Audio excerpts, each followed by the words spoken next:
Older men don't realize younger women love it when they do this one simple thing. Most men try to impress with volume, bigger plans, longer texts, louder energy. The move that quietly wins. Do the opposite. Close the loop, not with speeches, not with grand gestures, with tidy endings and clean follow-through. Younger women clock this instantly because it's rare and it makes everything with you feel safe. Simple and strangely magnetic. 1 you time stamp your intentions. Thursday, 7 to P. It works. If that changes, I'll tell you by noon. Then shocker, you actually update her by noon.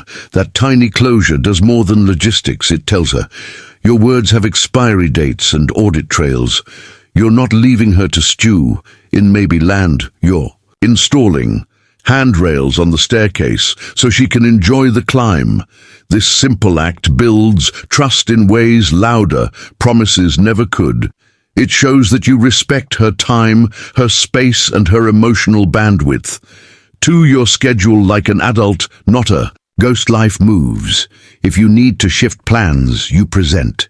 2 new options in the same breath. Can't do tonight. Prefer Saturday morning hike or Tuesday after work. That swift loop, close steps. The unspoken test of, will he disappear when it's inconvenient? You don't vanish.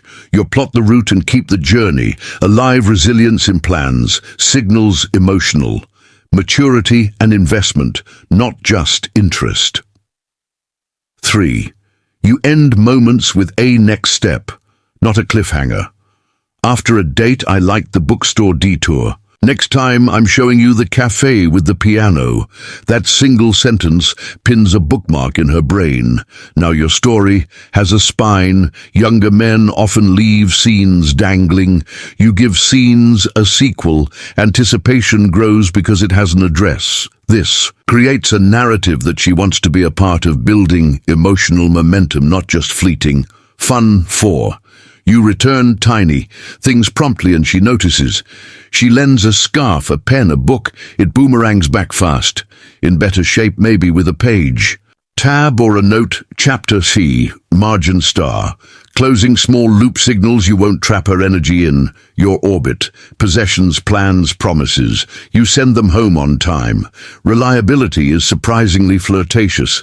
When it's this specific, this shows respect, not just for her things, but for her trust. 5. You recap. Once clearly, then stop texting in circles. Spirals kill attraction. You break them with one crisp summary. Saturday meet 10 Joe market first, then gallery. I'll drive. That micro-executive summary lowers the mental tax of being around you. She can relax into her feminine curiosity because you removed the cognitive clutter. Calm men are uncommon. Calming men are unforgettable. This clarity communicates confidence and emotional intelligence. 6. You circle back without being prompted. If she mentions an exam, a launch, a family thing, you don't fish for a pat on the head with, "See, I remembered." You simply check in at the right time. How did Tuesday go? That is loop closing, is presence, attention. With a memory attached, it converts casual into considered without tipping into try hard. 7. You close the night, not just the bill. At the end of a date, you don't perform the awkward linger, you frame it cleanly. I'm heading out in 5. Walk you to your car, then a warm goodbye that lands the moment. Not a smudge of uncertainty, not a messy fade. Closure makes space for desire to accumulate rather than leak away in ambiguity.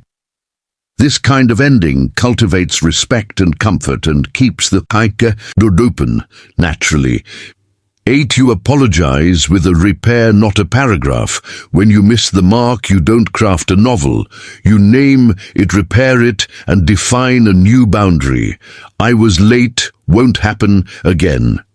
If I'm running behind, I'll message 30 minutes prior. That's an apology that turns into an operating system. She learns that problems with you get concluded, not composted.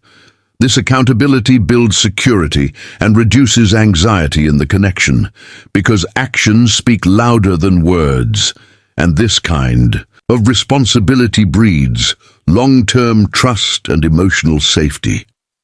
If you want to dive deeper into the psychology of relationships and master these subtle yet powerful dynamics, subscribe and follow my channel, Psychology 2.0, where I break down human behavior, communication hacks, and emotional intelligence that make you not just better at dating but better at life itself.